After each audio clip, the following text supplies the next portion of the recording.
plazo que hoy se abre para un curso, esperamos, muy agradable, un curso en el que todas y todos nos llevemos cosas para casa, sobre todo para la reflexión, porque esa es nuestra prioridad desde Clara Campoamor, Escuela de Pensamiento Feminista. Tengo que deciros que desde el momento en que pusimos en marcha la escuela, bueno, no me he presentado, muchos y muchas me conocéis, otros no, así que os diré que soy Silvia Guavén, soy la concejala de Igualdad del Ayuntamiento de Fuenlabrada. Y pusimos en marcha Clara Campoamor, Escuela de Pensamiento Feminista, porque teníamos la intención de poder reflexionar y debatir conjuntamente sobre lo que significa el feminismo en el siglo XXI. Un feminismo o feminismos, depende de a quién le preguntes. Yo prefiero hablar de feminismo en singular, luego si queréis lo debatimos, en el que quizá lo que más nos falta a veces son argumentos, nos falta puntos de inflexión, nos faltan ser capaces de saber valorar el trabajo y la trayectoria de las mujeres que nos han precedido y que nos han abierto el camino. En ese sentido nos dimos cuenta de que era muy necesario trabajar con la universidad que es donde se genera el pensamiento, donde se genera el discurso. Y en ese sentido, hace como un año y medio, firmamos un convenio con el Observatorio de Igualdad de la Universidad Rey Juan Carlos. Por ahí anda Lidia, muchas gracias, Lidia Fernández Montes, perdóname, que es la coordinadora junto con la escuela, y Laura Nuño, que es la directora, que también la vamos a tener por aquí en este curso. Decidimos que lo importante era formar en algo que nos parecía imprescindible, y que es más imprescindible que el feminismo y las políticas de igualdad. Y en este curso es en el que estamos hoy aquí. Hoy que nos va a abrir Ana de Miguel, o sea, que no hace falta que os diga que de excepción, o sea, no hay quizá otra persona mejor, quizá te igualen, pero no mejor, seguro, Ana, que tú para abrir un curso como este. Un curso que imagino que ya sabéis, y si no os cuento, va a constar de 5 módulos tras los cuales, si habéis asistido a todos, podéis recibir un crédito. Aquellos que estáis cursando estudios universitarios, aquellas, os vendrá muy bien. Y 5 módulos que van a ser los martes, quincenalmente, en los meses de octubre y noviembre de este 2017. También quiero deciros que esta formación va a continuar a lo largo del 2018, o sea que iremos poniendo en marcha más cursos que tengan como objetivo, además de los créditos, que sabemos que es muy importante, ¿de acuerdo?, que tengáis la formación más amplia y posible dentro del feminismo. Os diré que comenzamos hoy con este curso, que como ya os he dicho, colaboramos con el Observatorio de Género de la Universidad Rey Juan Carlos, con el primer módulo que es Teoría Política Feminista y Ana de Miguel, como ya os he comentado. Continuaremos con el segundo módulo, que es el feminismo y los movimientos reactivos, con Alicia Millares. Esto será dentro de 15 días. Continuaremos con el módulo 3, Políticas de Igualdad, que daremos la bienvenida a Laura Nuño. Para continuar con el módulo 4, Género y Derechos Humanos, con Magali Til. Y finalizaremos allá por noviembre, justo para aprovechar el 25, con Violencia de Género y Nuria Varela. Como veis, es un curso, creo que muy completo, muy completo, con aquellas profesionales que a nosotras desde la escuela nos parece más adecuadas y con más formación, que es lo más importante, y sobre todo que creo que desde Clara Campoamor, Escuela de Pensamiento Feminista, conseguimos el objetivo, y el objetivo es que tengáis un espacio en el que estar todas juntas y reflexionar todas juntas. Quizá en un momento como este, más que nunca es necesario el diálogo, más que nunca es necesario el debate, más que nunca es necesario el ser capaces de entendernos, estemos donde estemos cada uno y cada una de nosotras. Así que Ana, yo creo que voy a leer un poquito de tu currículum. Yo sé que nos gusta, que siempre me decís, no, si todo el mundo lo conoce. Bueno, pero 4 líneas, ¿vale? Y así yo me quedo tranquila. Os cuento que Ana de Miguel es doctora en Filosofía por la Universidad Autónoma de Madrid. Es profesora titular de la Universidad del área de Filosofía Moral y Política en la Rey Juan Carlos. Es directora del Máster de Estudios Interdisciplinares de Género, también en la Rey Juan Carlos, y directora del curso Historia de la Teoría Feminista del Instituto de Investigaciones Feministas.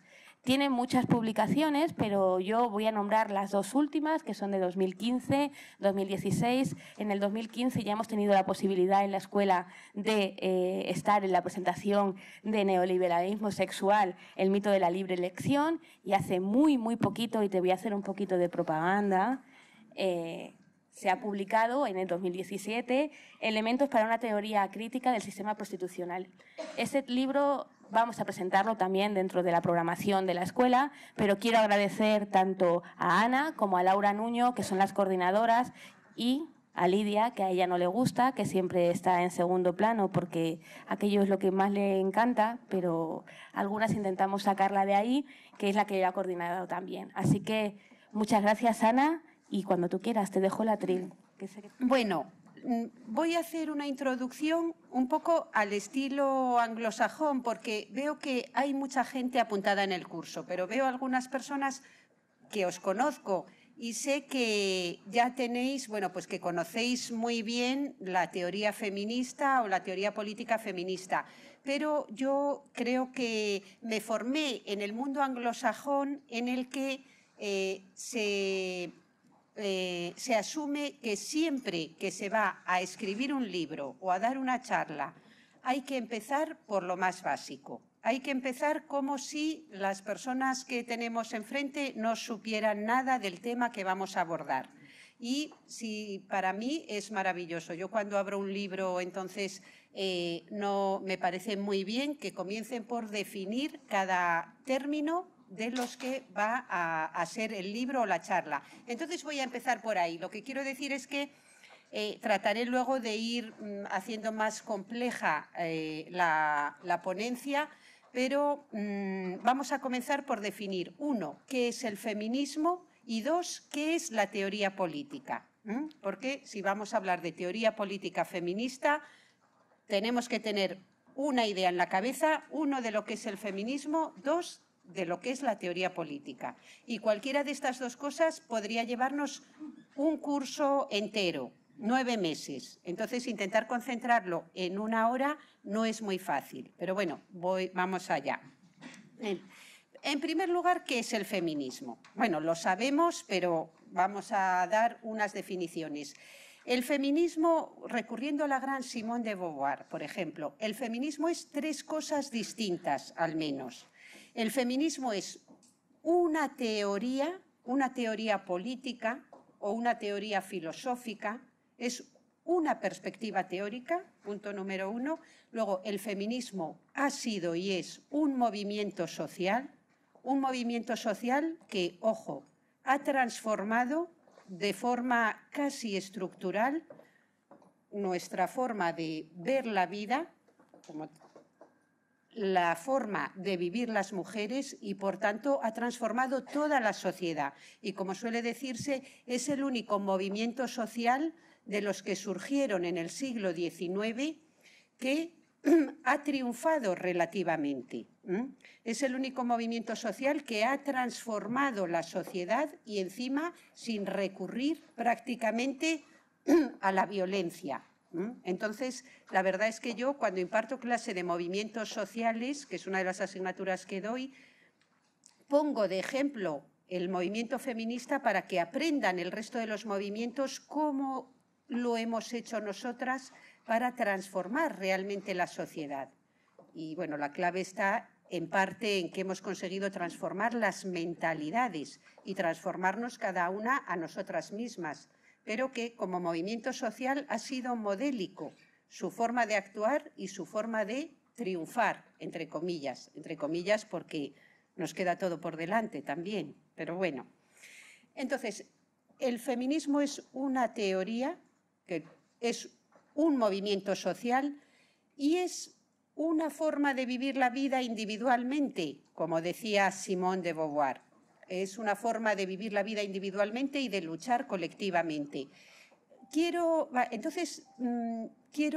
decir que estas 3 cuestiones, el feminismo como visión de la vida o teoría, como movimiento social y como forma de vida individual, no tienen por qué coincidir y, de hecho, para nuestra sorpresa, muchas veces no coinciden. Es decir, hay mujeres que están aparentemente muy empoderadas y mujeres que realizan unos proyectos de vida pues muy autónomos y que tal vez mujeres que aportan mucho a la comunidad y que sin embargo son antifeministas absolutas. Dicen, yo feminista para nada.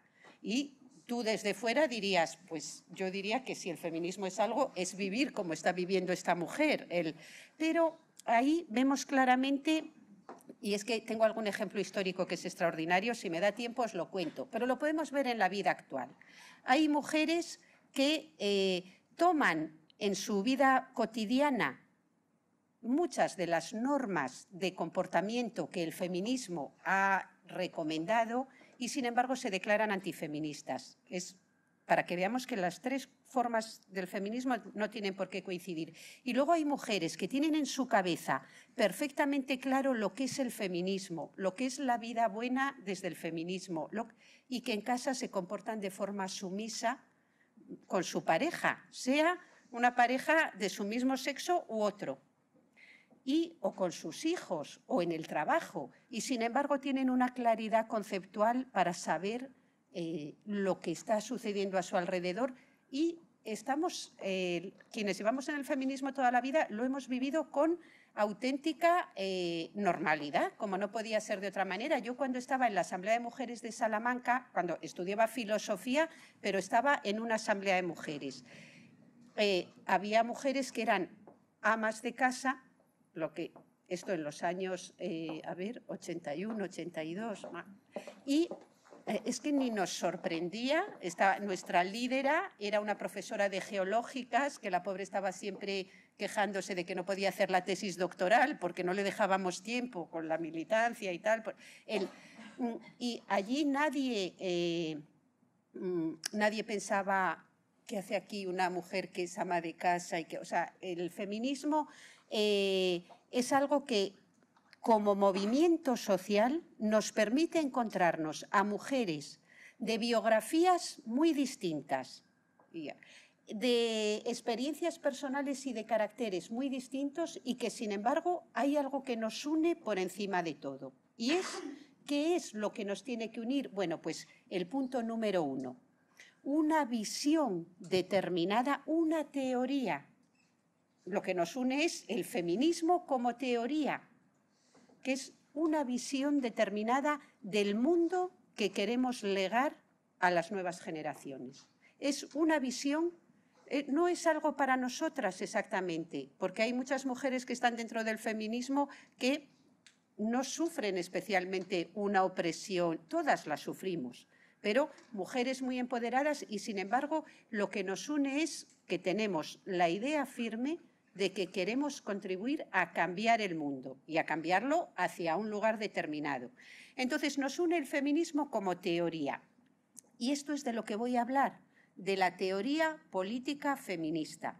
Pero ahora dejo aquí un poco lo que es el feminismo para pasar a hablar de lo que es una teoría política, de lo que es la política, para luego ya poder unirlo todo y ver lo que es la teoría política feminista del pasado hasta hoy. Bueno, a ver, el feminismo tiene un núcleo duro, pero luego hay feminismos diversos. Bueno, pues si esto es así, fijaros, en política y en teoría política aún la diversidad es mucho mayor. ¿Por qué? Aunque solo fuera porque política y teoría política se lleva haciendo y escribiendo sobre ella miles de años, miles. Y sin embargo, el feminismo es producto del siglo XVIII, más o menos. Entonces ya vemos que la política, para hablar, queremos saber lo que es la teoría política feminista, pero para eso tenemos que situarnos muy bien en la historia de la humanidad. Para comprender nuestro presente tenemos que conocer nuestro pasado. Entonces, la teoría política lleva miles de años escribiéndose y funcionando, y el feminismo, como teoría política y como movimiento social y como realidad, podemos decir que existe solo a partir del siglo XVIII. Entonces, lo primero que tenemos que comprender bien es esto. por qué la teoría política surge, vamos a poner, en la Grecia del siglo V antes de Cristo, en las raíces de nuestra civilización occidental, siglo V antes de Cristo en Atenas, y el feminismo y la teoría política feminista en el siglo XVIII. A ver, hay aquí un pequeño desfase de muchos siglos, de más de 1000. Vamos a ver por qué. Y comprender esto es comprender ya lo más, o sea, comprender que hay mucho que comprender en la teoría política feminista. Muchas preguntas que tenemos que hacernos y saber responder, o por lo menos saber qué preguntas formular. Bueno, entonces me voy ahora, fijaros, a la teoría política, hasta que consiga juntarlas a las dos y que teoría política y feminismo hagan clic y ya queden unidos para siempre. Teoría política en Grecia, que es ¿de dónde viene la palabra política? Viene de la polis. Política, el gobierno de la polis. ¿Qué era la polis? Pues la polis es la ciudad. Pero la polis es la ciudad, las pequeñas ciudades-estado atenienses del siglo V antes de Cristo, por donde estaba Homero, la Ilíada, la Odisea, las Sirenas, Ulises, por donde estaban Platón, Aristóteles. Nos tenemos que situar ahí para saber que entonces, fijaros, en esos momentos el ser humano, la colectividad, es decir, nosotros, los seres humanos, para sobrevivir hemos tenido que estar juntos, unidos. No somos especialmente fuertes como especie, no corremos especialmente mucho, no nos subimos a los árboles especialmente, nos hubieran devorado las otras especies. Salvo, ¿qué es lo que nos ha hecho, sin embargo, teniendo este cuerpo tan debilucho, con tan pocas capacidades para sobrevivir en la naturaleza, qué nos ha traído hasta aquí? La capacidad de cooperar juntos.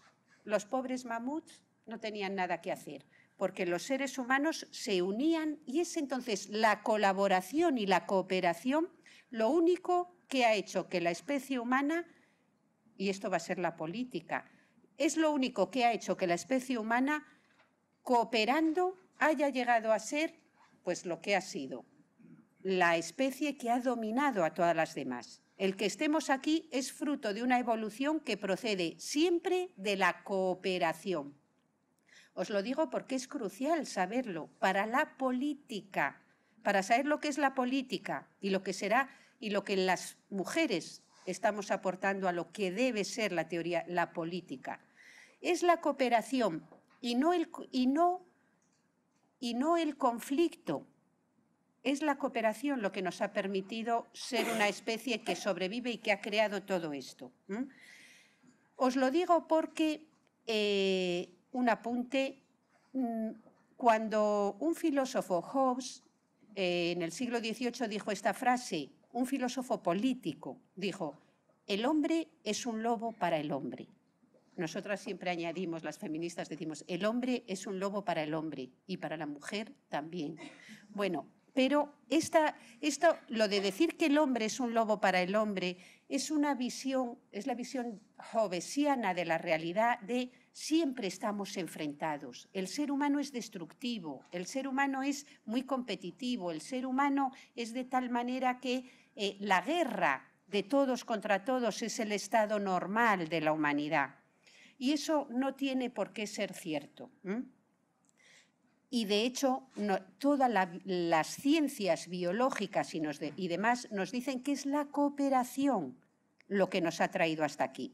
Bueno, digo esto porque cuando se hace la primera teoría política, que es la de, vamos a decir, la de Aristóteles. Aristóteles es quien pone a la política el nombre de política. Es un filósofo griego y dice, la política es el arte de gestionar lo común. Definió la política frente a la economía, oikos, frente a la polis. La oikos, ¿qué es en griego? Porque polis viene del griego, es la ciudad, el Estado. Entonces, la política será la gestión del Estado. Y el oikos, la economía, es la gestión de lo privado. Porque los griegos distinguían muy bien lo que era mi casa, mi esposa, mis hijos, mis esclavos y mis esclavas y mis animales y mis tierras de las que vivo. Y eso es lo privado, eso es mi casa, y eso es la economía. La economía es algo privado en Grecia y es algo de segundo orden. Y la polis es la plaza pública, es el ágora, es donde yo, varón, solo dejo el mundo de lo privado y de la necesidad, que es el de la economía, en el que tenemos que comer y tenemos que dormir y tenemos que tener vida sexual para reproducirnos. Y salgo a la polis, que es... Entonces, fijaros, la polis, que es el ámbito de la libertad, de donde tomamos decisiones sobre cómo queremos gobernar, cómo nos conviene a Atenas, dónde vamos a poner el dinero, en barcos que nos protejan, en el ejército que nos proteja, en el ejército que nos permita conquistar otras polis, porque la Grecia clásica era una polis que nos imaginamos a Platón y Aristóteles paseando por allí, pero sobre todo eran guerreros. El hombre, el vir ideal clásico era el guerrero. Bueno, ahora, ¿qué tiene esto que ver? Mucho, porque, vamos a ver, cuando Aristóteles define la polis como la política como la vida que le conviene al ser humano, dice, el ser humano no es un animal. Es un ser que se trasciende su parte de naturaleza y que a lo que se dedica es sociable por naturaleza, es a ver teatro, a ir a las Olimpiadas, a discutir, a hablar.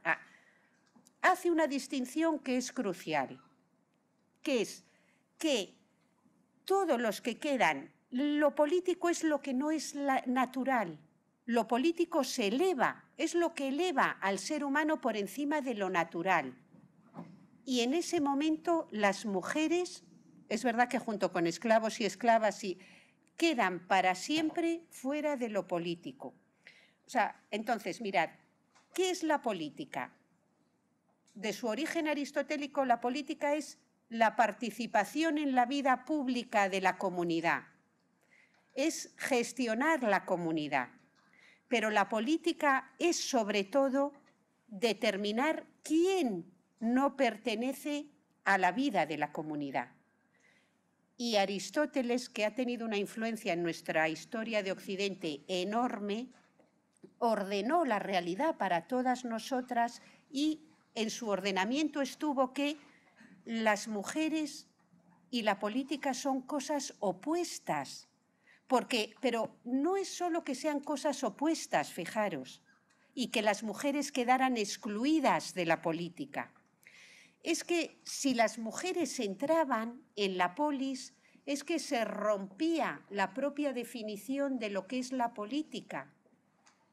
En la manera de ordenar el mundo de unos seres que vienen del mono y de la mona, porque resultamos ser nosotros, hay que ir clasificando, hay que ir creando todo. Entonces, ¿cómo se crea la política?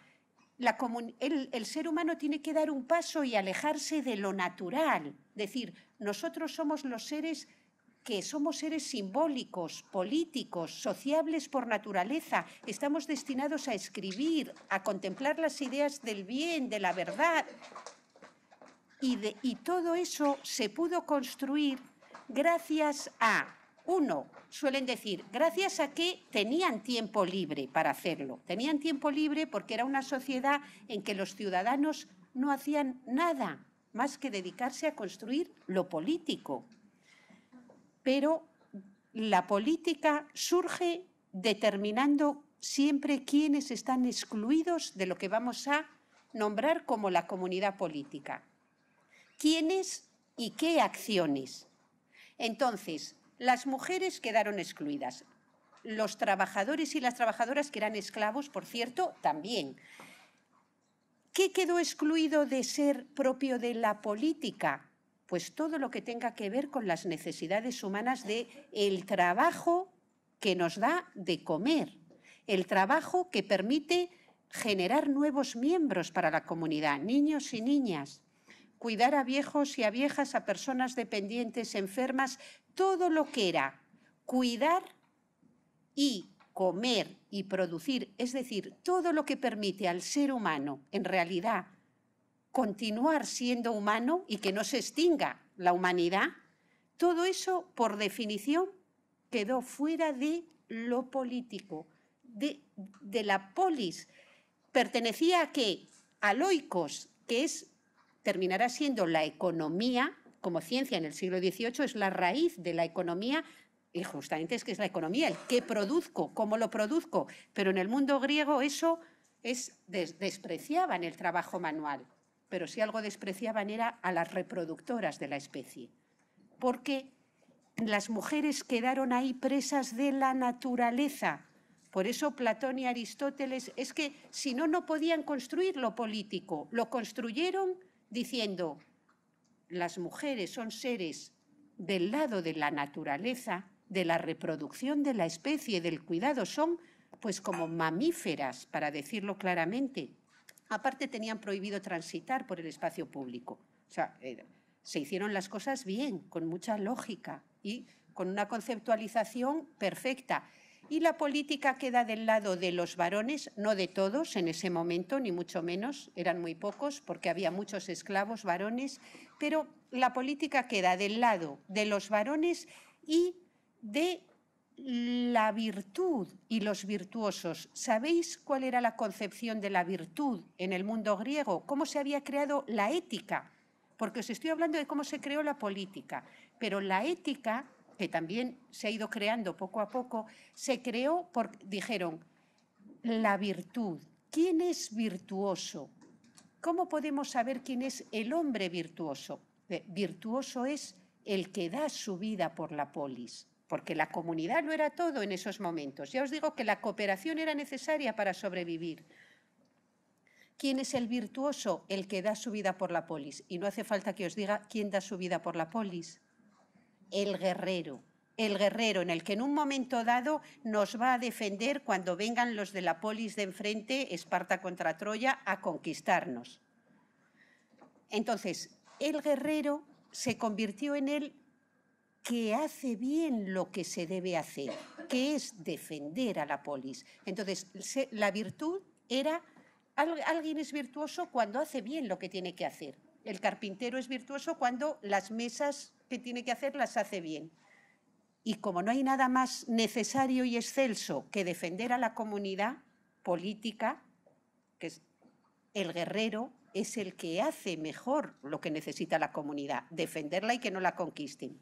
Fijaros, entonces, tanto la ética como la política quedaron así definidas. Un excurso. ¿Sabéis que? Pero todo esto es un relato que puede que sea falso desde sus propios cimientos. Pero lo que pasa es que nos lo enseñan así en las facultades de filosofía. La ética es la ética del virtuoso que sabe dar su vida por los demás. Las mujeres no están permitido que vayan a la vida política, que salgan del oikos de la casa, pero virtud pueden tener tampoco. Porque no son guerreras, porque las mujeres son las protectoras de la vida, porque ellas cogerían a sus hijos y no les dejarían ir a la guerra. Entonces, dicen pero si son la antivirtud, porque por ellas nos rendiríamos y se acabaría la polis, nos conquistarían los bárbaros.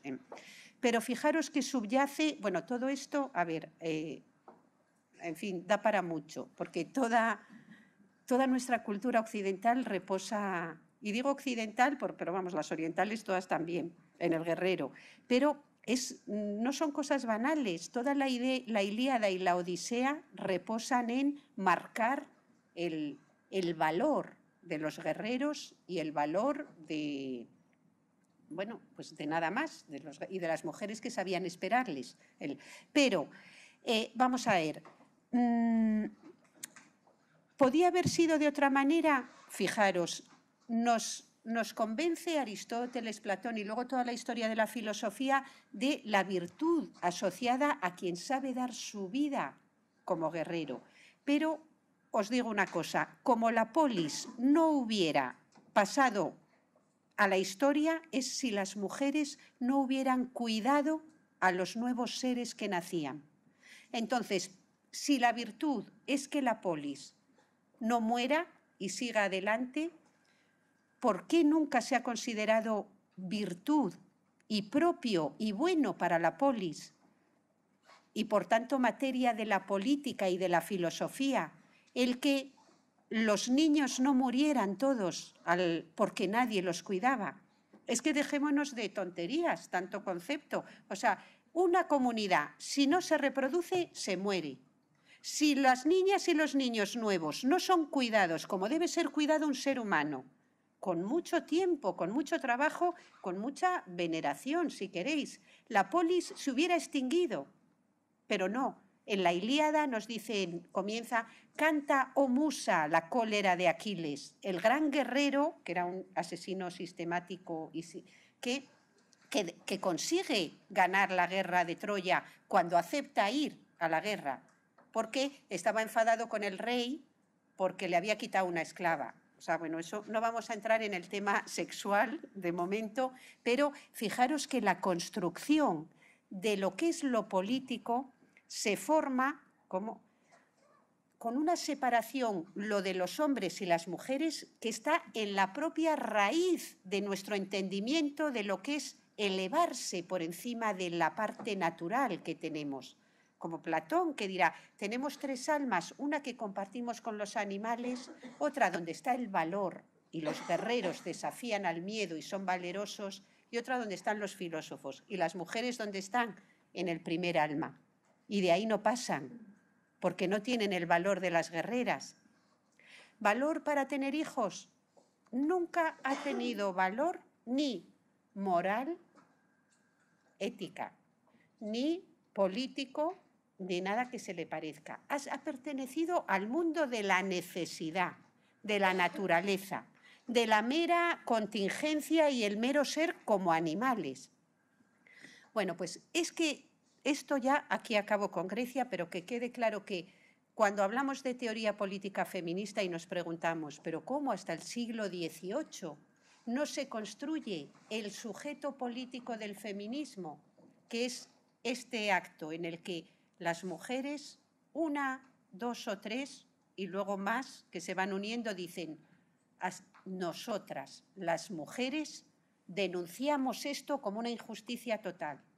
Eso es construir un sujeto político. En el momento en que alguien dice, nosotras, y bueno, vamos a llevarnos la mano al corazón, como hacen en las películas, para el tema de la épica feminista, porque carecemos de épica, como bien, yo el día que se lo oí a Amelia Valcárcel ya lo he contado, pero digo, es que es verdad, carecemos de muchísimas cosas, pero de épica también. Y necesitamos una épica como la tienen los guerreros, no para ser, pero para nuestra lucha particular y lo que entendemos que es la lucha y cómo queremos transformar el mundo. Y qué es lo que porque la política va a ser, en realidad, lo que nos parece valioso y digno de defender, hasta el punto de que si hay que morir por ello, pues bien, moriremos. Pocas ganas tenemos, pero ya veréis ese paso crucial cuando Simone de Beauvoir dice, ¿por qué la humanidad ha dado más valor al que mata que a la que da la vida? Y se lo pregunta en 1948, creo, en la obra El segundo sexo. Pero es la pregunta crucial, en el fondo, de la política, porque la política no solo es la resolución pacífica de conflictos frente a la guerra. La guerra es la resolución armada de conflictos. ¿Que tú quieres esto? Yo no, pues vamos a batirnos en un duelo, o vamos a matarnos, o que se maten los de abajo. Vamos a mandar a la muerte, mira, a todos estos, aquellos, a que se enfrenten. Eso es la guerra. Dicen, la política, sin embargo, pues supone la resolución pacífica de conflictos. En vez de matarnos, vamos a votar. O vamos a decir, esto lo votaremos por mayoría cualificada, más de 3/4 partes. Son maneras de resolver conflictos, pero la política no es solo maneras de resolver conflictos. Es lo que consideramos valioso como comunidad humana y digno de defenderlo, y de transmitírselo y legárselo a las nuevas generaciones. Eso va a ser también la política. ¿Por qué? Ahora, me voy a trasladar al Renacimiento para ir quitando siglos, al siglo XV. Bueno, para decir que la política se dice de muchas maneras, como decía Aristóteles del ser. O sea, hay muchas concepciones de qué sea la política. Os he dicho la griega. La concepción política de Grecia. Grecia es la comunidad ante todo, pero ante todo que no esté contaminada por lo natural. Es una obra de nuestra cabeza. Como Zeus se sacó a Minerva de la cabeza, en vez de mediar un cuerpo femenino, dijo, esta me la saco de aquí. Pues la comunidad política es lo mismo, dicen, nos la sacamos de aquí. Como si no nacieran los niños y todo eso fuera, no lo queremos recordar. Pero en el siglo XV hay un salto a una nueva teoría de la política. Esto os lo digo solo porque es importante que sepamos que la teoría política feminista va a ser algo distinto. Mirad, bueno, que en el siglo XV hay un señor que se llama Maquiavelo y que escribió un tratado de política que fue muy famoso, tuvo mucha influencia y marcó con una nueva definición lo que era la política. Maquiavelo se dice, uy, esta persona es maquiavélica. Bueno, pues viene de ahí. Maquiavelo escribe una obra, El Príncipe, y da una nueva definición de lo que es la política. ¿Qué es la política? Cómo gobernar bien a los gobernados, con legitimidad y sin que se te rebelen. Entonces, ahí la política queda como vamos a ver, la inteligencia para que unas pocas personas gobiernen al resto, incluso que el resto les vote prácticamente. Es decir, no queremos la época de la coacción y de, pues, si no venís conmigo os mato, sino cómo vamos a gobernarles de manera que ellos mismos se autogobiernen felices bajo. Entonces, ¿qué es básicamente? Bueno, Maquiavelo lo que hará será dar consejos al político para que manipule bien, por decirlo brevemente, que es un poco injusto, porque Maquiavelo no es solo eso, pero para que manipule bien al pueblo. Entonces, consejos al príncipe y le dice, mira, al pueblo se le puede manipular básicamente de dos maneras, por la fuerza o haciéndole la pelota y prometiéndole cosas que luego no vas a cumplir, pero así.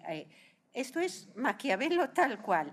Dice, y mira, meter miedo es lo mejor, porque mejor es tenerles aterrorizados, porque así te van a obedecer mucho mejor. Dice, pero los tiempos han cambiado, hijo mío, se lo está diciendo y ya así hay mucha gente, antes que eran menos, pero estos se han reproducido, los estados cada vez son más grandes y ya no podemos tenerles a todos sometidos por el miedo. Entonces hay que metérselo dentro, que sean ellos mismos quienes abracen sus cadenas. Bueno, y les dice, pues entonces llévales por la vía del pueblo, sé tu pueblo y todos. Bueno, pero entonces ahí la política adquiere un nuevo significado, que es cómo gestionar no lo común, sino a las personas. Consejos de Maquiavelo al príncipe. Bien. Uf, no es posible. Me dice que me quedan 5 minutos. Bueno, vale. Sí, perdón, es que le dije que sí. Bueno, gracias, perdón. Bueno, pero esto es para sumar significados para que sepamos apreciar cuando llega la teoría feminista, la teoría política feminista, el cambio enorme que va a proporcionar a lo que significa y debe significar lo político, porque el feminismo va, por un lado, a redefinir lo que es la política y, por otro, a transformarlo, ampliándolo. Va a ampliar el concepto de lo que es la política. Bueno, ahí ya vemos que el estrechamiento que le había dado Maquiavelo. Bueno, la Revolución Francesa. Ahí damos otro salto de 2 o 3 siglos. Mirad, la Revolución Francesa es un momento de estos cumbre de la historia de la humanidad, porque es la primera vez en que la autoconciencia de la humanidad, es decir, cuando nos miramos y decimos quiénes somos y qué queremos hacer juntos. Vamos a sentarnos y a planteárnoslo. Esto es ser una comunidad. Saber que, uno, ¿por qué estamos juntos? Porque queremos y ¿qué vamos a hacer? Parece que estoy hablando de lo de Cataluña, pero realmente no es así para nada. O sea, es que esta es la comunidad política y este es el sujeto político. Es decir, ¿tenemos un futuro común? Sí. Bueno, pues entonces, en la Revolución Francesa, por primera vez en la historia, los hombres escriben esto: todos los hombres nacen libres e iguales, que es la fundamentación de los derechos humanos y de la democracia. Hasta entonces nunca estaban reunidos para poder decir eso: todos nacemos libres e iguales. Sabéis que ahí está el origen de nuestras democracias actuales y que entonces, bueno, pues la Revolución Francesa, de ahí salen las democracias que desde el feminismo ya no podemos llamar democracias, sino las democracias excluyentes, o las democracias sin mujeres, o las democracias masculinas, o las democracias patriarcales, cada una el nombre que le parezca más exacto para lo que quiere decir. Los hombres, nuestros hermanos, como decimos tantas veces, nuestros hermanos, pero no solo nuestros hermanos, nuestros hijos, nuestros padres, nuestros compañeros de vida, se juntaron en una cosa como esta, en una sala, que era donde decidieron hacer la Constitución de la Revolución Francesa. Se juntaron para hacer una Constitución que se iba a basar solo en esto: libertad, igualdad, fraternidad, que se les llenaba la boca con todos nacemos libres e iguales. Tuvieron la desfachatez histórica, y no me puedo entretener, de excluir de manera consciente y sabiendo muy bien lo que hacían a todas las mujeres, a sus hermanas, a sus madres, a sus hijas, a todas, no ya de los derechos políticos, sino de la educación más elemental. Quiero recordar aquí, porque si no, no entendemos lo que es ni el feminismo, ni la justicia de esta causa, ni lo que nos han hecho los hombres, siendo nuestros hermanos como son. Y aún diciendo, como dicen siempre, pero si os queremos muchísimo. Bueno, nunca hay amores que matan, verdaderamente. Bueno, pero a ver, que eran jacobinos, que eran descamisados, que eran girondinos, que eran hombres todos revolucionarios. El marqués de Condorcet, otro revolucionario, que se quitó el marqués, Condorcet, defendió en ese parlamento que quería traer, también quería legar a la posteridad su visión de la vida. ¿Qué legó? Defendió el derecho al voto femenino, fue votado que no, pero defendió que las niñas pudieran educarse en igualdad con los niños, no ya en la universidad, que todavía no había, pero muy pocas, no ya, que pudieran la educación primaria, hacerla igual que los niños, y estamos hablando de una revolución, y votaron que no, que la función de las mujeres en todo tiempo y lugar era ser buenas esposas y buenas madres de ciudadanos, y punto. Y ejecutaron a Olimpia de Gouges, ejecutaron a Madame Roland y ejecutaron a la reina María Antonieta, y de las tres, siendo totalmente distintas políticamente, los revolucionarios en la prensa revolucionaria escribieron: hemos ejecutado a estas tres mujeres.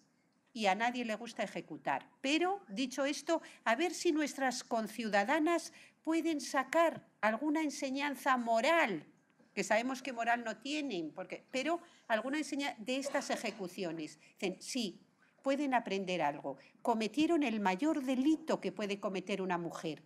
Quisieron transgredir la naturaleza y convertirse en hombres de Estado.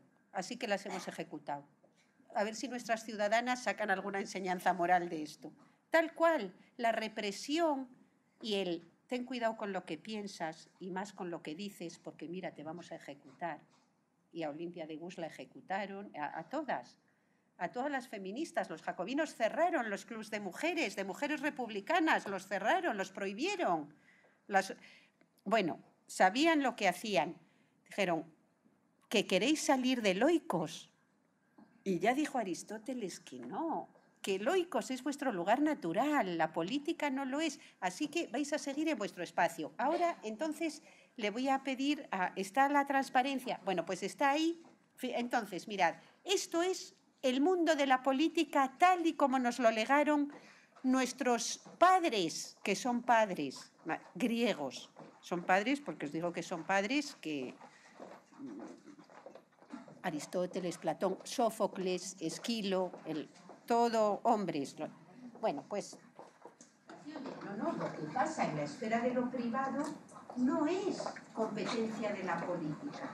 ¿Cómo va la política a entrar a juzgar cómo se tienen que acostar un hombre y una mujer, o si se pegan dentro de casa? Eso es parte de su esfera de lo privado, que es la esfera donde el ser humano es soberano, decían. El ser humano es soberano en la esfera de la privada. Es un príncipe. Es un príncipe el varón. El varón siempre ha tenido permiso. Cuando decíamos, hace años, la teoría feminista decía, ¿en qué consiste la subordinación de las mujeres? ¿O en qué consiste la opresión de las mujeres? Pues que, ¿en qué están excluidas de lo público? ¿Lo veis? ¿Veis? La opresión de las mujeres consiste en estar excluidas de lo público. Eso fue el paso que dieron las teorías feministas, la política feminista del siglo XIX. En el siglo XIX, sufragistas y socialistas, y sufragistas y socialistas, y todos los que porque es una forma de ver lo que es valioso y bueno, por lo que merece la pena luchar, por el mundo que queremos construir. El feminismo es eso, por eso es una teoría política que dice, lo bueno es esto, lo valioso es esto. Otra, pues la teoría del libre mercado dice, lo bueno es consumir, lo bueno es ganar dinero, lo bueno es venderte en profesiones tu cuerpo que vas a ganar mucho dinero. Cada teoría política tiene una visión de qué es la vida buena y para qué debemos organizarnos y por qué debemos asociarnos y combatir. Pero entonces, siglo XIX, con razón, las teóricas que miraron el mundo y dijeron, el problema de las mujeres es que estamos encerradas en la esfera de lo privado, que además nos asfixia porque, no porque los barrotes sean de oro, sino porque hay otra persona que es la propietaria de tu vida. Y como decía John Stuart Mill en el siglo XIX, los hombres del XIX no quieren ya una esclava sexual y doméstica. No quieren que sea esclava, quieren que ella lo haga feliz y que sea su felicidad la de él. Porque los tiempos van cambiando. A los griegos del siglo IV, lo que su esposa pensara o quisiera, o vamos, en general, él entraba en el gineceo, decía, ven para acá. Su vida era lo público, ni siquiera eran objetos sexuales para ellos, que el objeto sexual más atractivo era el efebo, como para el placer los chicos jóvenes, pero muy jóvenes, no os creáis, enseguida en cuanto les salía ya barba, tal cual ya decían, este ya está mayor, ya para la política, no para el placer.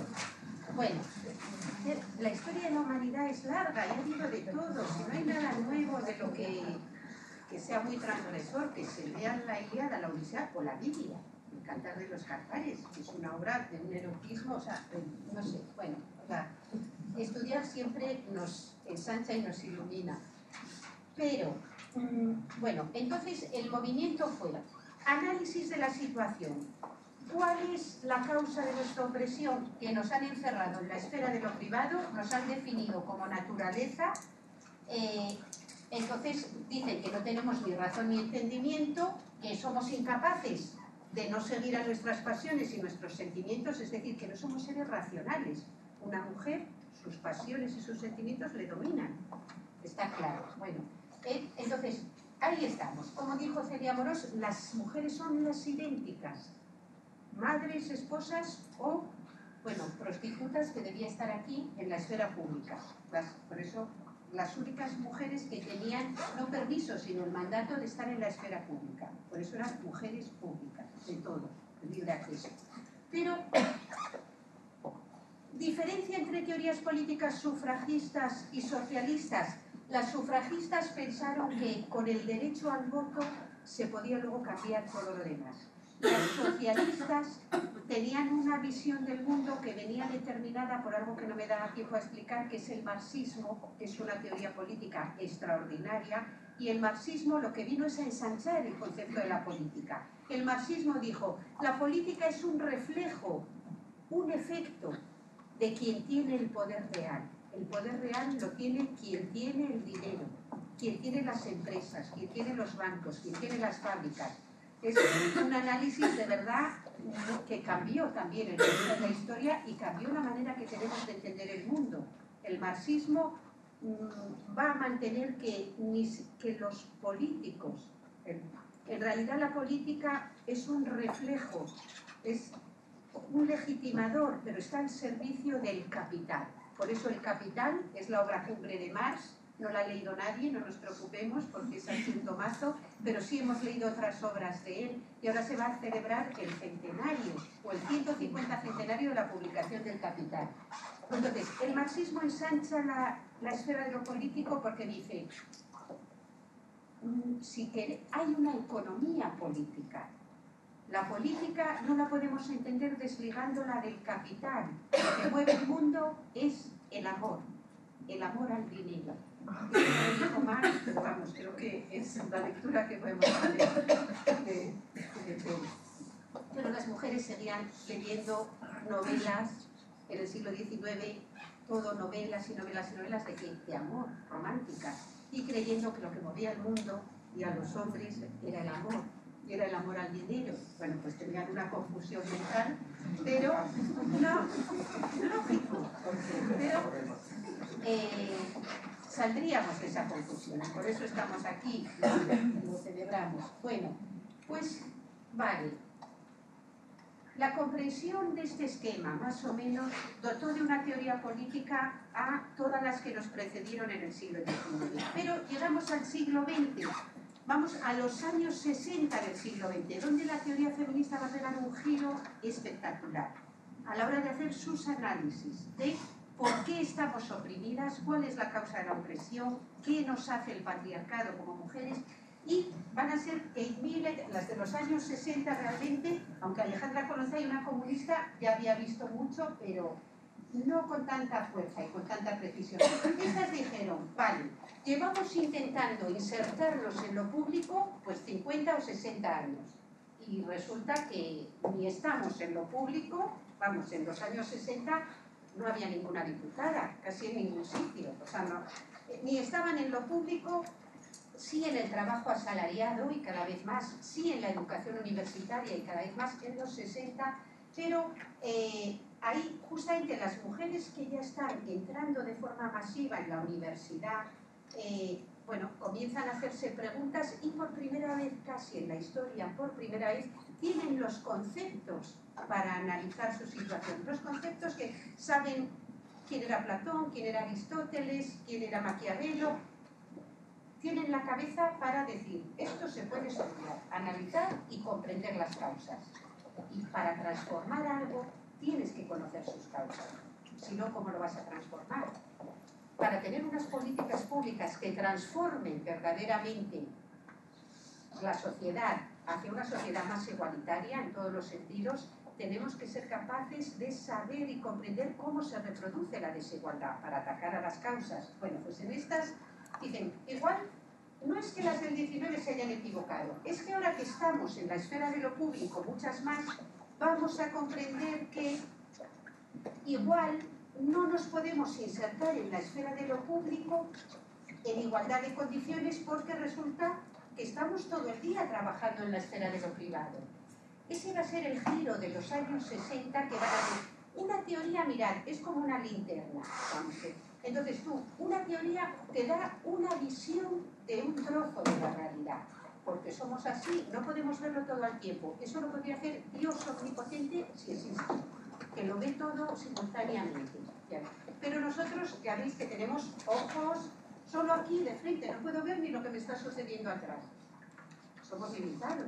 Nuestra forma de conocer tiene este límite perceptual. Si miro de frente, no veo lo de atrás.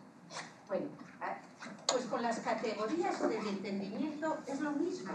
Si yo me fijo en lo público y mi teoría se va a comprender cosas, por ejemplo, de cómo están las mujeres en las fábricas, pues me pongo a estudiar eso y se me va que resulta que igual están en las fábricas así, pero que cuando llegan a casa no se sientan y se espatarran en el sofá y dicen, bueno, que me traigan la cena, que vengo mandada de la fábrica. A ver, mis pequeños, que me los traigan aquí en fila, que les voy a dar un beso.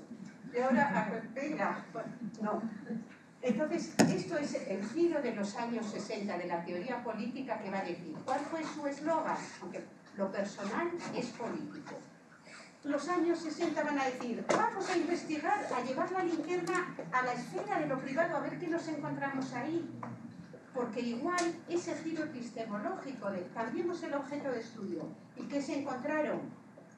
Bueno, pues se encontraron lo de la doble jornada laboral, que pasmémonos, hasta los años 80 del siglo XX nadie había dicho tal cosa, en las familias del siglo XIX, pero no se llamaban así. Decían, solo el comunismo podrá descargar a las mujeres de las tareas de la crianza, para que puedan ir a lo público descargadas de ellas.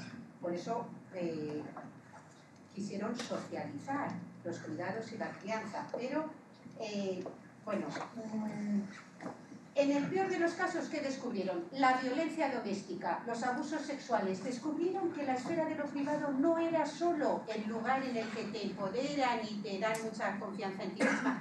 Otros descubrieron también que era el lugar no solo del cuidado, sino de también muchos conflictos familiares, etc. Quiero decir que la teoría feminista ahí no iba descolgada. Muchas escuelas de psicología también cuestionaron que la familia fuera este lugar de la ética del cuidado, donde te quieren por lo que eres, no por lo que haces, donde te empoderan y te tratan bien. Bueno, pero entonces, en ese momento, la teoría feminista comenzó a estudiar la esfera de lo privado y dio un salto adelante muy fuerte en la comprensión de que con este esquema las mujeres nunca podríamos transformar lo que queremos, que es el patriarcado.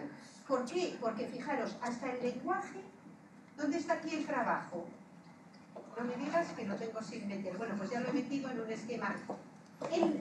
Esto es la infraestructura que determina lo que entendemos por política, por valioso, por todo. A ver, aquí debía decir... Sí, sí, aquí, sí. Bueno, pues todavía hoy, en los colegios, y no hay manera de pegar el salto fuera de este androcentrismo, las madres que no están en la esfera pública trabajando dicen, no, es que yo no trabajo. Y no hay manera de que esto deje de ser de otra manera. Lo que se hace en la esfera de lo privado se llama, es que mi mamá no trabaja. Es que yo tengo la suerte de no tener que trabajar. Que te lo dicen y te quedas mirando. Es que no lo necesito. Es que gracias a Dios, pero por lo menos a la Virgen María. Entonces, como es obvio, entonces hoy en qué está la teoría política feminista. Aparte, no voy a decir en el tema de luchar contra la violencia de género, que por supuesto, o sea, digo a grandes rasgos a transformar el concepto de lo político. Pero eso tenemos, es decir, de lo valioso, tenemos que, en eso estamos, y entonces en transformar lo que se considera esfera de lo privado y de la esfera de lo público, en redefinir cómo organizar esta infraestructura que ha organizado el mundo, que nos ha dicho cuál es el sentido de nuestra vida, distinto a los hombres, distinto a las mujeres. Pero es muy difícil, porque es tanto como saltar por encima de nuestra sombra, que nunca entiendo muy bien lo que es, pero es imposible, por lo visto. Y eso, es decir, nos estamos forjadas así por dentro. Entonces podremos cambiar algunas cosas, pero no todas. Pero el asunto es saber que la teoría feminista, la política feminista contemporánea, lo que trata es de redefinir esta infraestructura sobre la que luego se levanta lo que se llama la política. Y hay una cosa que sí tengo clara, que para hacer esto, hoy por hoy, hay teorías políticas feministas muy enfrentadas. y que algunas de ellas mantienen que el sujeto del feminismo ya no puede ni debe ser nosotras las mujeres. Y ahí tenemos un debate y un tema, porque yo, por ejemplo, y todo, vamos, podemos debatir ahora en lo que queráis, pero yo considero que hoy es absolutamente necesario que el sujeto del feminismo sigamos siendo nosotras las mujeres, lo que no es excluyente para los hombres, ni mucho menos. Es como quien mantiene que para la lucha de clases, el sujeto de la lucha de clases es la clase trabajadora, es decir, todas las personas que trabajamos por un salario. Y eso no quiere decir que muchas personas que no trabajan por un salario no puedan estar en esa lucha también. Los hombres están absolutamente dentro de la lucha feminista. Hay unos debates por ahí por internet que yo ya casi prefiero leerlos, en que por Facebook y tal, que chicas jóvenes muy, o sea, pues muy feministas y que dicen claramente, no, los hombres no pueden formar parte de la lucha feminista, no pueden ser feministas.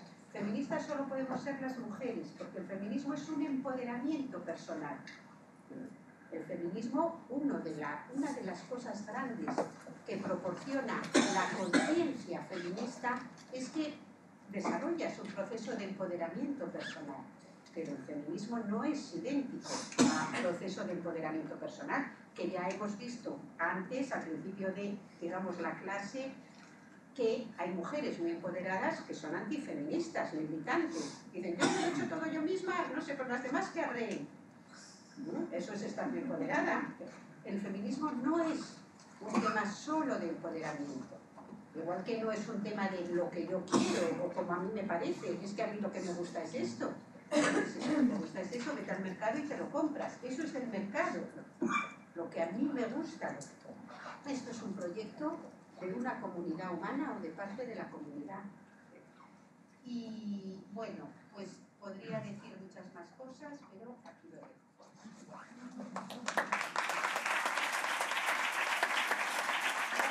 Ay, ganar.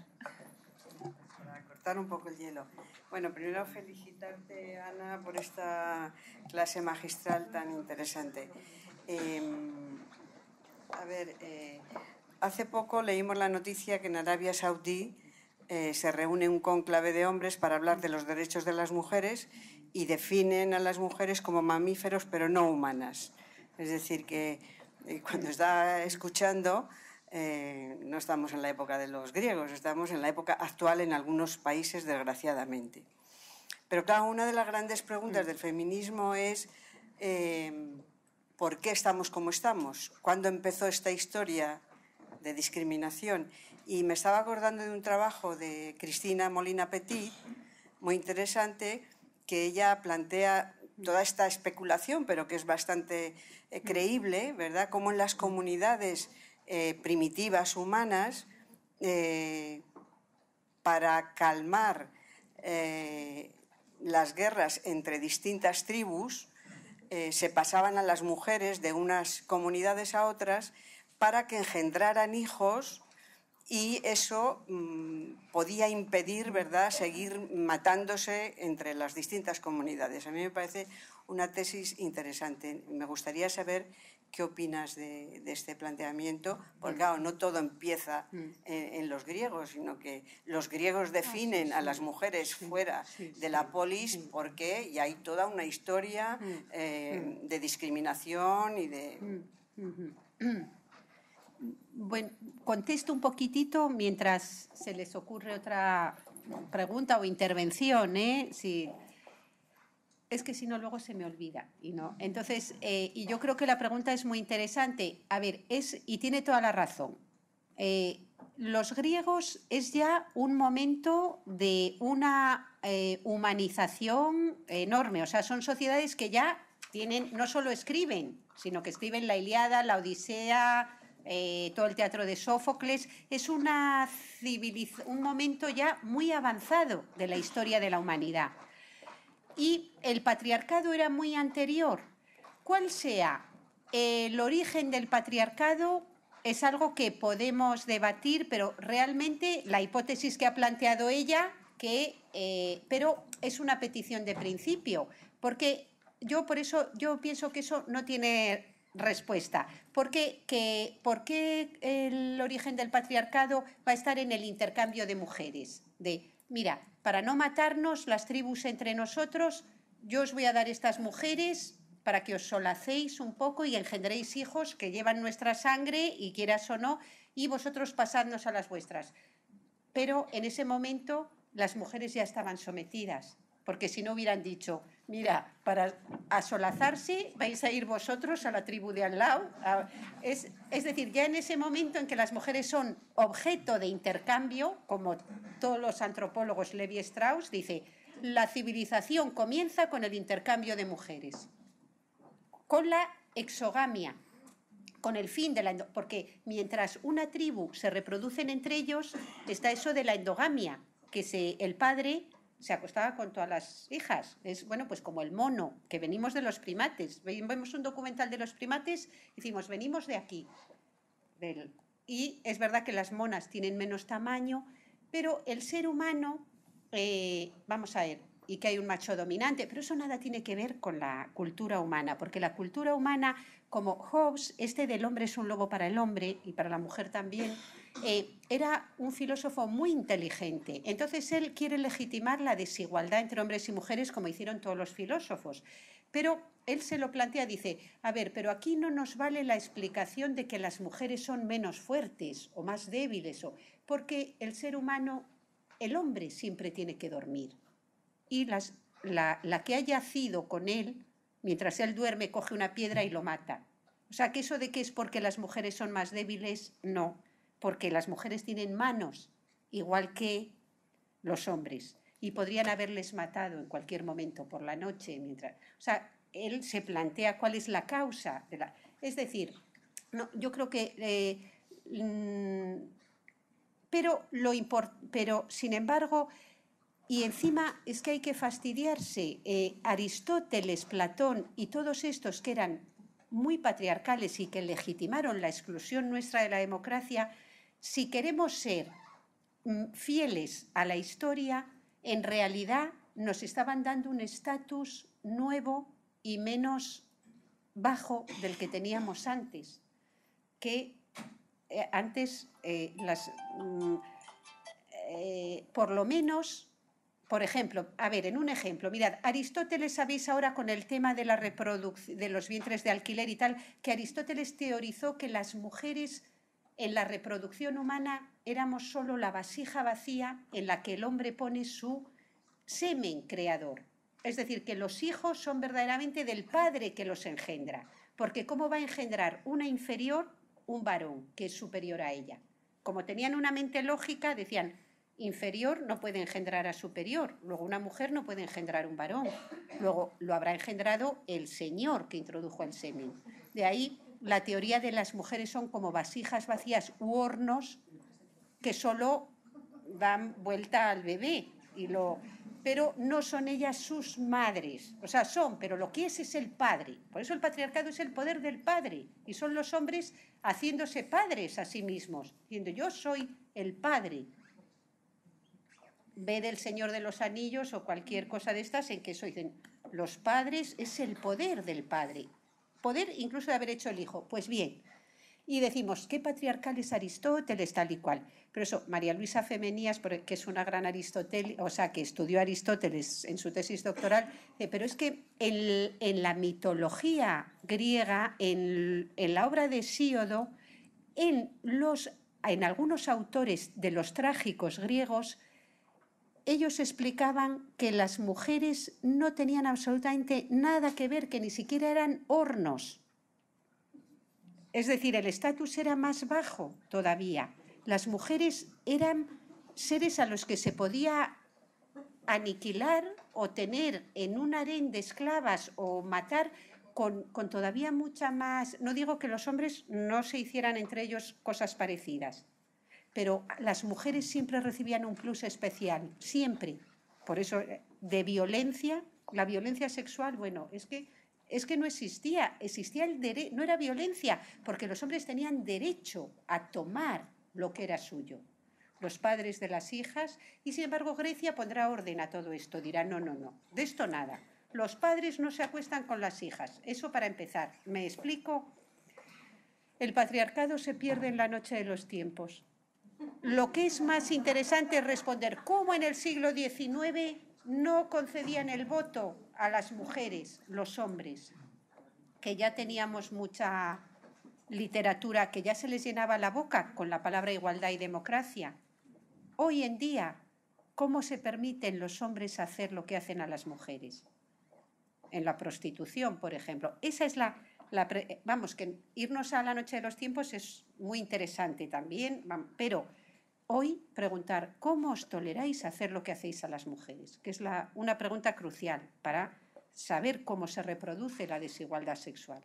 ¿Cómo se lo permiten? Bueno, pero es porque han sido socializados para ello a fuego y espada.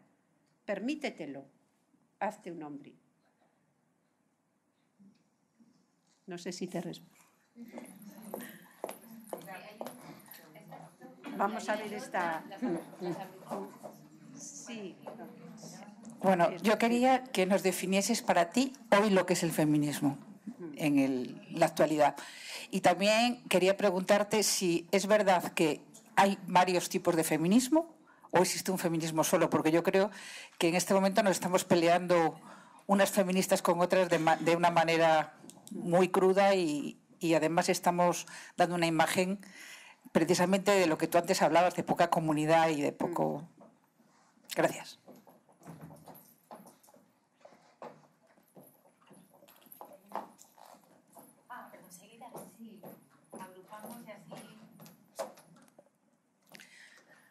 Bueno, usted ha hablado de la sociedad griega, de la civilización griega, de los filósofos griegos, donde se ha partido la sociedad en dos, la política y la ética, donde la mujer pertenecía al mundo de necesidad, a la naturaleza, a la reproducción.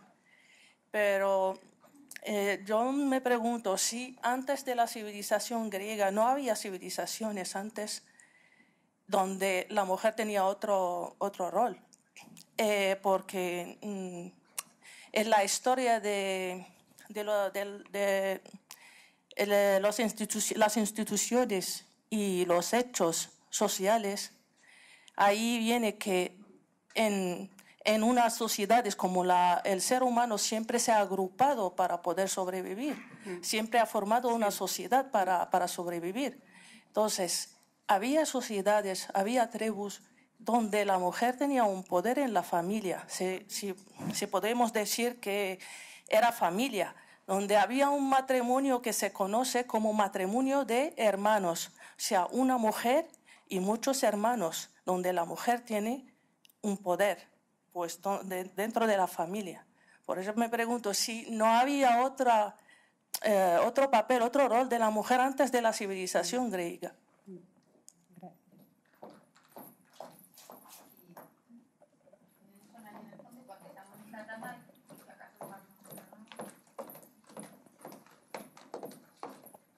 Hola, buenas tardes. Ana, encantado como persona, el relato que has contado, como hombre espantado con mi propia sombra, desde luego. Y bueno, tengo una pregunta.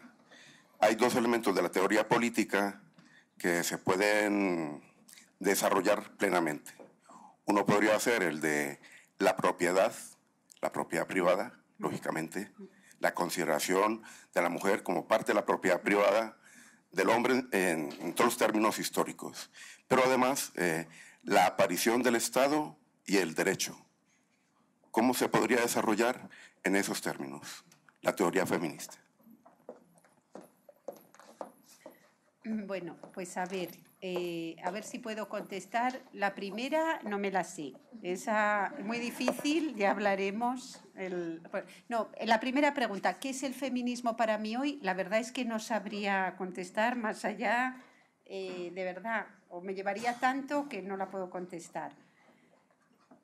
Pero es el momento en el que estamos. En un momento en que tenemos que plantearnos, eso sí, pues la segunda pregunta que has hecho. ¿Hay varios tipos de feminismo?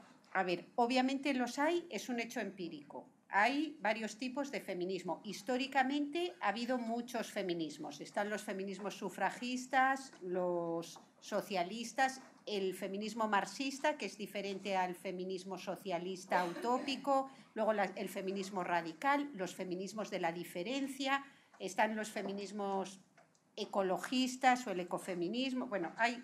Ahora, dentro de esta diversidad, podríamos igual hablar de una diversidad que es productiva y de otra que está siendo dañina o que es dañina. Entonces ahí sí me sitúo, para mí hay unos feminismos diversos, pero que todos nos permiten ver cosas interesantes relacionadas con cómo se reproduce la desigualdad y el mundo que queremos, y otros que tal vez son dañinos. ¿A qué? Pues a la causa feminista, que es la de la humanidad. ¿Cuál sería la diferencia? Bueno, pues es que hoy yo que, me dedico realmente a estudiar en filosofía política los feminismos, pues hay feminismos que en vez lo que hacen fundamentalmente toda su entidad la sacan de criticar a otros feminismos. En vez de disponerse a analizar trozos de la realidad, lo que hacen fundamentalmente es criticar otros feminismos. Se ha creado un mantra que es porque el feminismo blanco de clase media, heterosexual y anglosajón, o el feminismo institucional, o el feminismo hegemónico. Todo el mundo dice, no, porque el feminismo hegemónico... Yo digo, siéntate y dime qué es el feminismo hegemónico. Porque no existe nada que sea el feminismo hegemónico. ¿A qué se llama feminismo hegemónico? Por ejemplo, al feminismo institucional. Fijaros cómo se puede desmontar en un segundo. El feminismo institucional es el feminismo que hacen las personas que ocupan las instituciones, que pueden ser del PSOE, de Podemos, de la CUP. Las de la CUP dicen, es que el feminismo institucional, perdona, es que eres tú la que está en el poder. Tú eres la que está ocupando, o Bildu, en el País Vasco. Yo he estado en una mesa en que tenía una compañera que estaba pues tatuada de calaveras hasta arriba, que somos amigas, ¿eh? Bueno, amigas tanto no, pero somos compañeras, nos llevamos de calaveras tatuada completamente, con el pelo, que digo, 3 horas de peluquería habrás tenido. Yo con esta ropa que, en fin, no va a ningún sitio, marcando identidad, quiero decir. Estaba allí como asesora de la directora de Emakunde, del Instituto de la Mujer. Y me dice, porque el feminismo hegemónico, digo, tú eres la asesora, tú tienes coche oficial, tú estás en el poder. Entonces, ¿qué es esto? Vamos, es decir, es que la falta de percepción de una parte del feminismo, de dónde está... ¿Qué es el feminismo institucional? El que realizan las que ocupan un cargo en las instituciones, y pueden ser de Podemos, o pueden ser de la CUP, o del PSOE, o del PP. Entonces vemos que no es nada, es vacío, es lo que van a hacer las mujeres que estén en las instituciones. Y otras dicen, es que el feminismo hegemónico es el feminismo académico. Digo, vale, tú que lo estás diciendo, has citado 45 veces a una tal Judith Butler. Judith Butler es la autora que te ponen para decir, es que las feministas académicas, digo, Judith Butler, que es la antihegemónica por excelencia, es la autora más citada desde hace 20 años en todas las universidades, en todo el pensamiento académico. Es la académica por excelencia. Y se nos dice a otras autoras, que yo estudio a Judith Butler porque la tengo que enseñar y porque tiene ideas interesantes, pero te dicen que son antihegemónicas las de Judith Butler, cuando Judith Butler es la autora más citada en el mundo académico en la actualidad, invitada a Harvard, a Princeton, a todas las universidades en que hay que pagar $60.000 al año. a ver, cuidado, que los antihegemónicos están en Harvard, en Princeton, en todas las instituciones que, francamente, están expandiendo con muchísimos medios su forma de pensar. Entonces, yo lo que creo es que feminismos dañinos son los que, en vez de argumentar lo que queremos, te dicen, porque tú eres tú abolo. A las que defendemos, por ejemplo, una posición abolicionista en prostitución nos llaman las abolos. Digo, bueno, pues como argumento no me ha convencido lo de... Es que se manejan con... Y que entonces, en vez de mirar a la realidad, siempre están mirando a otras feministas. ¿Para qué? Para criticarlas, para ponerlas pingando, para decir, tú feminista hegemónica, tú académica, tú puta, tú... O sea, así el nivel, hasta que ya los insultos son que parecemos las responsables del patriarcado. Eso es muy dañino, el manejarse con insultos y con eslóganes más que con argumentos. Y hay una parte del feminismo que está ahí. Entonces, y luego ya la parte de quienes mantienen que feminismo es lo que a cada una nos parezca que es, porque eso sí que es la destrucción del feminismo. A ver, decir que hay tantas mujeres como feminismos o que el feminismo es hacer lo que tú quieres, digo, pero de verdad, hacer lo que tú quieres, o sea, pero qué vacío es este, qué vacío de cabeza, qué vacío... Hemos dicho que la cooperación es lo que nos ha traído hasta aquí. Ponerse límites es lo propio de seres humanos. Lo que nos humaniza realmente, bueno, y podíamos empezar por cuando a los varones se le dijo, tú a esta hija no vas a tener acceso sexual. Del otro simbólico de momento, pues... Pero limitarnos es ser humanos. A ver, que ahora vivimos en lo poshumano. ¿Por qué todo esto está cayendo? Entonces yo sería de un feminismo que defiende que el ser humano debería seguir existiendo. Pero...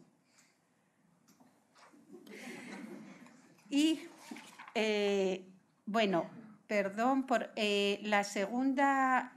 Mira, la pregunta es si tenemos alguna evidencia de que haya existido un matriarcado no, porque un matriarcado sería una sociedad en que las mujeres habrían tenido el papel que los hombres tienen en el patriarcado, es decir, que los hubieran dominado simbólicamente, que ellas hubieran definido lo que es un hombre, lo que es una mujer, lo que es valioso. O una sociedad sencillamente en que compartieran en una ruda igualdad. Que yo sepa, en el siglo XIX ya sabemos que hubo antropólogos, que son los que toma el marxista Engels en su obra El origen de la familia, la propiedad privada y el Estado. Él se refiere a que, dice, ya los antropólogos nos han mostrado que existió el matriarcado y que la gran derrota del sexo de las mujeres fue con el origen de la propiedad privada. Pero eso ya hace mucho que sabemos que no era cierto, que no hay pruebas de ningún tipo que documenten que hubo un matriarcado en la lengua escrita, que es todos los escritos que tenemos, en ningún sitio, ni en América del Sur, ni en Asia, ni en África, en ningún lado. Ahora, que hubo un tiempo en que el género humano hacía así a la fertilidad, porque los bebés son la mayor riqueza de una nación, como no los bebés, sin ellos no hay nada. Pues seguramente, mismamente la religión católica tiene su Virgen María y su loa a la fertilidad. Y que hubo sociedades en que las mujeres tenían una posición... Mira, te haría esta pregunta, como creo que saberlo no lo sabemos. Lo que yo preguntaría es esto otro. ¿Qué nos aportaría en concreto al momento actual de las mujeres y de la lucha feminista si descubriéramos ahora que hubo sociedades primitivas, porque se llaman así, ¿no? En que las mujeres eran las que tenían el poder? ¿Qué significaría para nosotras? ¿Qué nos aportaría? ¿Nos daría de repente una posición de mayor poder simbólico y de poder real para determinar qué es lo bueno y lo valioso? Es decir, ¿qué nos daría? Esa creo que es la pregunta relevante.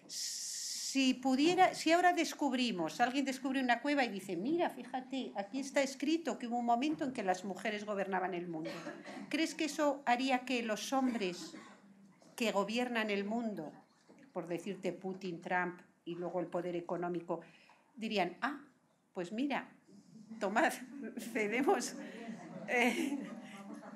¿Qué consecuencia tendría para nuestra vida real?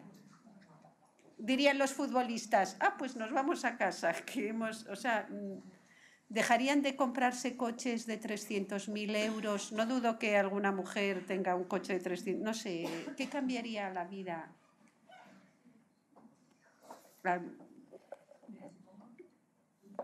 Y bueno, y la última, había otra pregunta, la del... Es que, mira, esa pregunta, Nelson, que veo que te llamas así, no es por nombrarle solo a él, que es el individuo frente a las idénticas, como dirías él. Es que esa es la teoría del feminismo socialista y del feminismo marxista, y es tan larga, me encantaría poder explicarla, pero desde luego cuando el marxismo dice, como decía Enar, la hipótesis de que Engels dice, las mujeres pasaron a ser propiedad de los hombres cuando se origina la institución histórica de la propiedad privada. Y antes no, antes estaban fenomenal. Pues es lo mismo, pero ¿por qué las mujeres se dejaron convertir en propiedad? Eso quiere decir que ya no tenían poder. Es que la explicación parece mentira, que durante décadas nos lo contaban y decíamos, pues es verdad. Y ahora lo que hay que explicar es, tú no puedes decir, bueno, es que cuando aparece la propiedad privada, los hombres dicen, pues si ahora también me apropio una mujer. Para eso, para que se te apropien, ya tienes que estar en situación de menos poder. Entonces, realmente, las cosas han sido así. No sabemos cómo nos dejamos arrebatar todo, menos la vida en bruto. Ya está.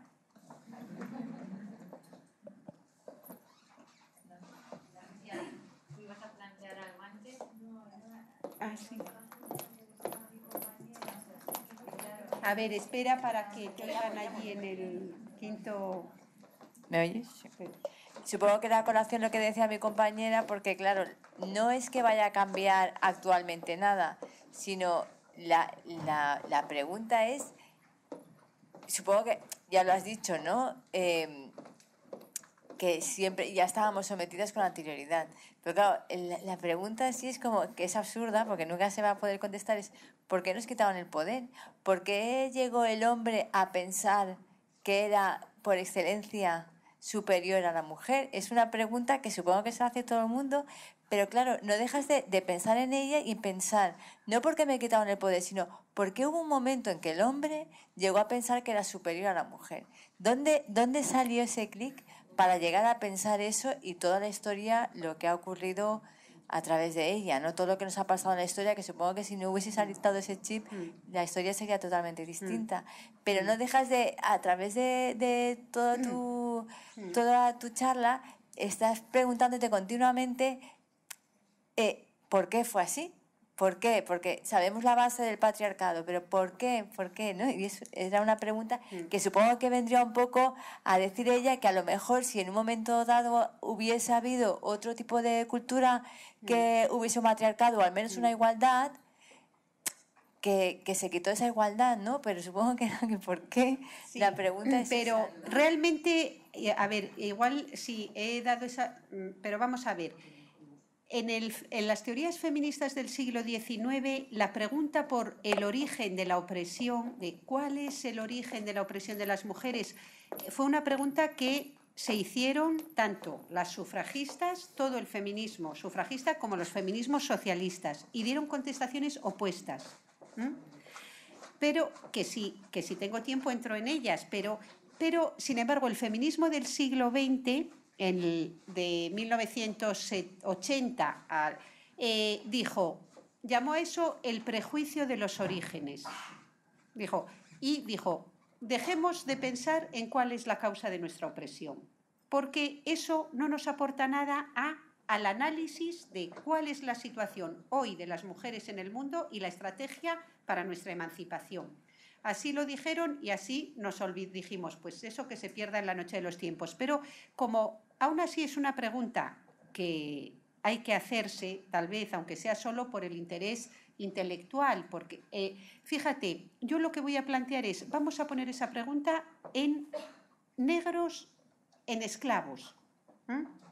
O si los historiadores se preguntan por qué unos hombres varones tomaron a otros como esclavos, que eso se ha hecho desde la noche de los tiempos. Si tú lees los primeros testimonios escritos de la humanidad, vas a ver que había personas libres que tenían esclavos, pero no uno ni dos, cientos.